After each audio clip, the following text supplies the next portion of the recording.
Good morning, YouTube. This is Econ Kate 88, and this video is another video about parks.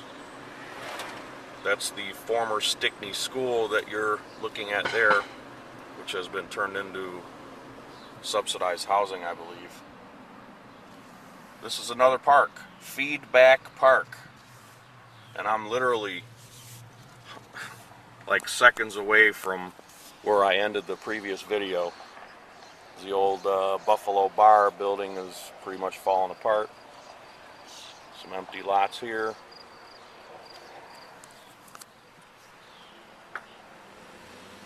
Toledo just has parks on top of parks. And they want to build yet more parks. So please say no this November. This is all green space here. This used to be like an on-ramp, off-ramp for the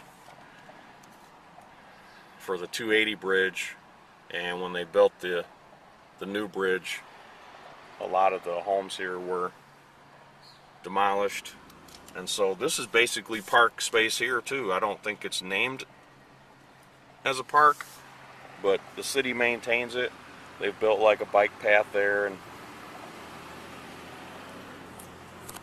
so I guess they're just going to try to turn most of the central city into just one big park.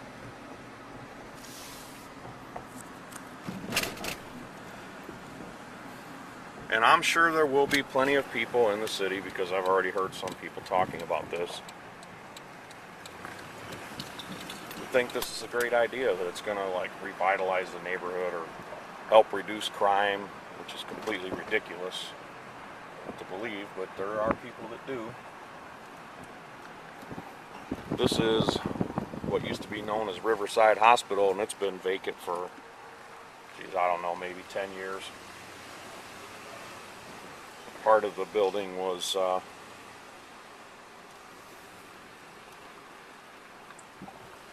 leased by Toledo Public Schools, which is another waste, because we have all these high schools that have 25% of the students that they formerly had in the building, and now they lease this as a Summit Annex for a barber academy, which is a complete waste. I don't even know if that's still being used. May not be.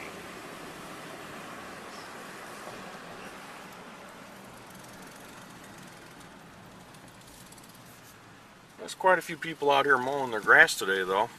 Well, we've had several days where it's been in the 90s and even over 100 degrees, so today is a good day to get out and mow the lawn. I'll probably mow mine later. Here's another recreational area, another park kind of, the Summit YMCA. Of course, there isn't anyone using the playground right now. Summit Street here, 23,000 square feet building for sale. There's the former Andre's Lounge. It's also for sale and has been for sale for about 3 years now.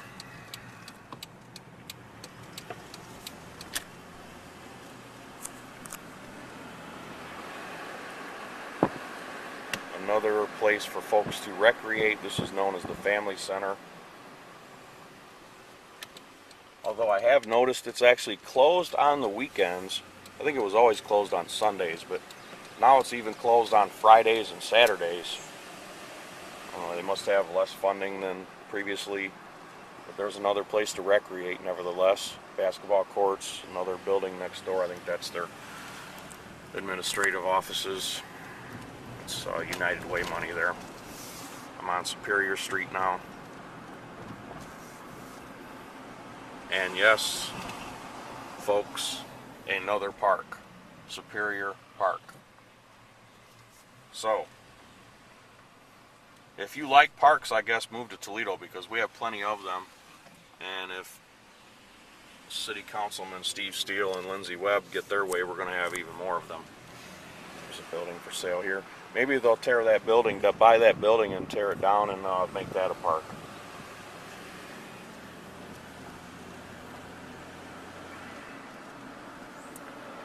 Somebody's tossed out some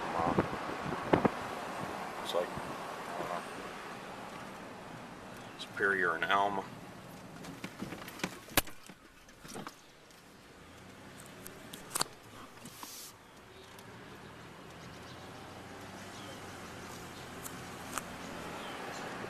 $10.30 Superior empty. Another house that's probably well beyond repair. And we'll have a date with the wrecking ball someday, or the historical people will run and try to save it, which I don't think it can be. It looks pretty far gone to me.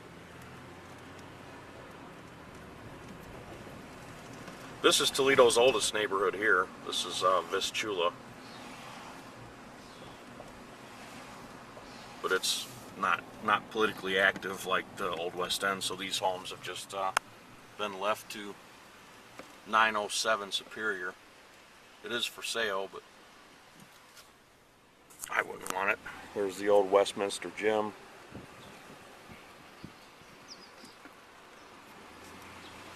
This place here used to have basketball courts and baseball field. I played in this park when I was a kid.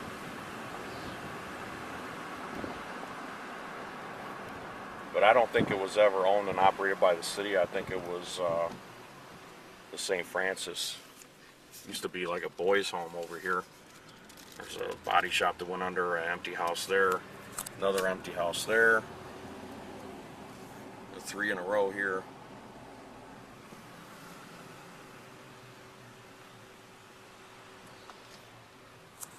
So as you can see, it's not going to make any difference how many parks they build around here.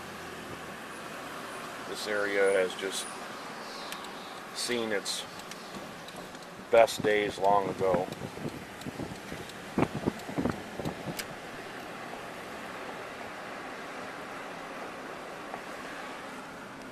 And St. Francis Park basically is no more. I always wondered why, when they were doing like this landscaping here, like at one time these bushes were trimmed and things. I always wondered why they removed the basketball court. That was really the main thing that was used here. Probably wouldn't be a bad idea to if they're going to spend money on parks, they should reinstall a basketball court here, because I think it actually would get used. But anyway, a little better look at Westminster Gym there. This was one of the first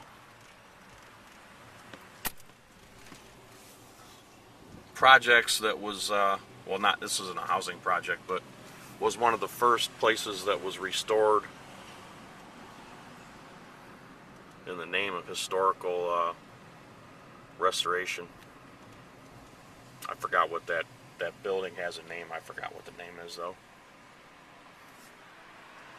Old Duville's Bar, it's been closed for years now.